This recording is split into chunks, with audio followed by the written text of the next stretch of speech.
Monsieur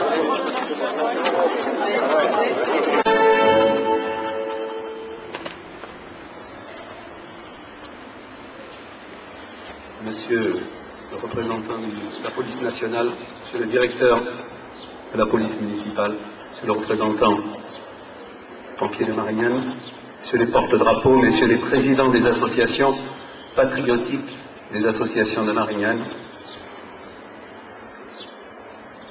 mesdames, messieurs les employés municipaux présents aujourd'hui, mesdames, messieurs, Marignanais.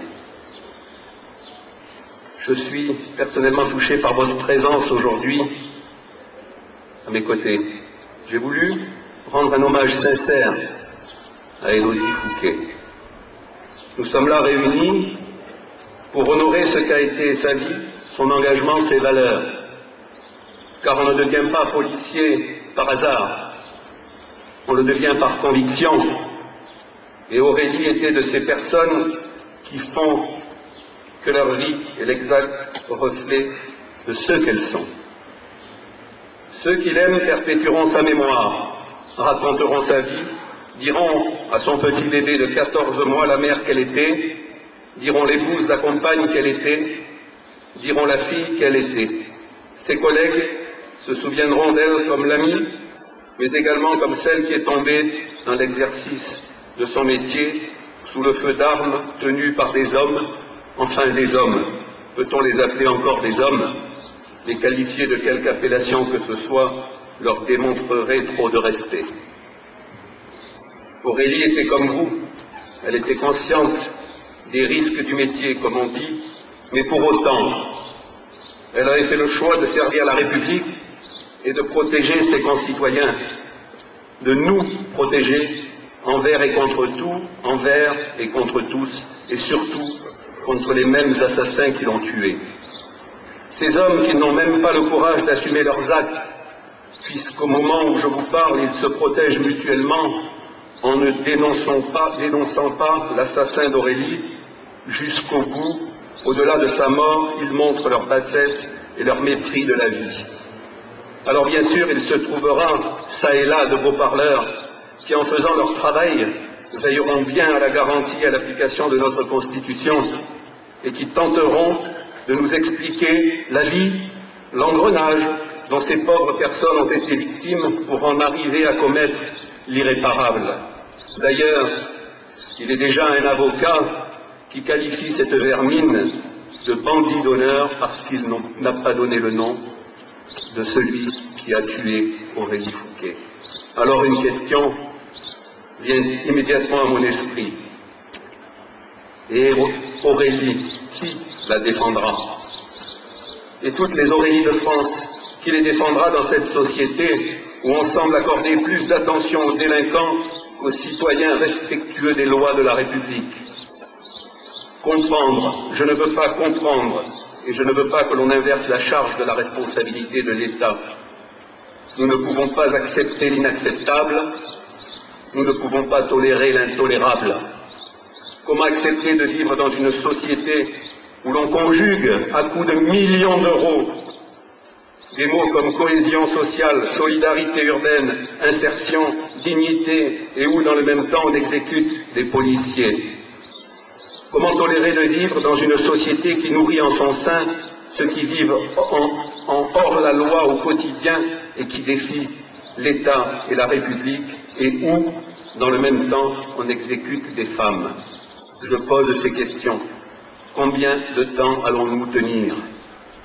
Combien de temps notre République va-t-elle être bafouée sans que nos politiques aient le courage de prendre des résolutions où l'ambiguïté n'a pas sa place et où la loi nous permet enfin de faire notre travail sans la peur de parler vrai, sans la peur d'agir vrai, sans tenir compte des lobbies communautaires, des partis politiques, des bien-pensants, sans craindre le tollé général et la polémique pour des mots prononcés qui n'ont que le seul mérite de décrire des faits, de décrire la réalité, la dure réalité de la vie de certains d'entre nous.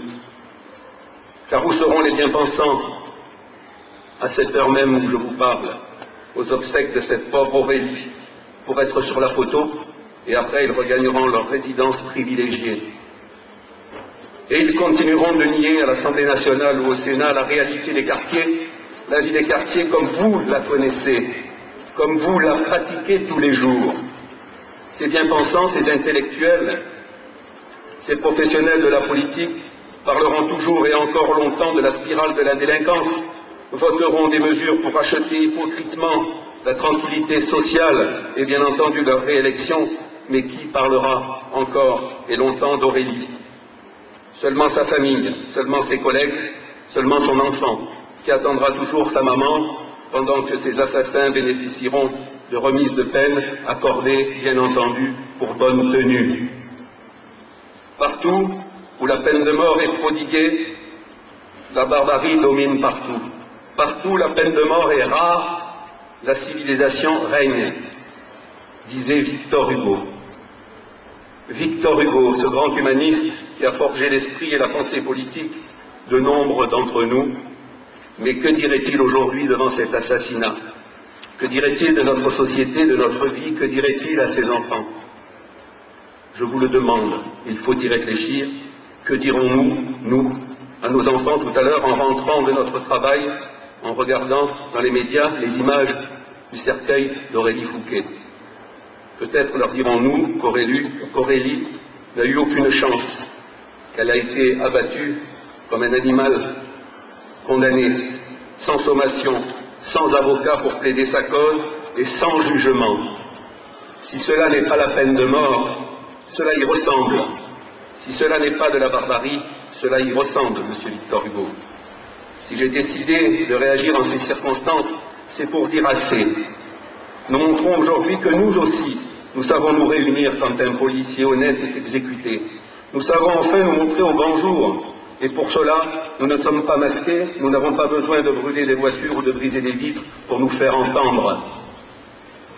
Je veux également dire à nos policiers municipaux, à nos policiers nationaux, que je suis avec eux, que tous les Marignanais sachent que vous êtes, hommes et femmes, les derniers remparts contre la barbarie.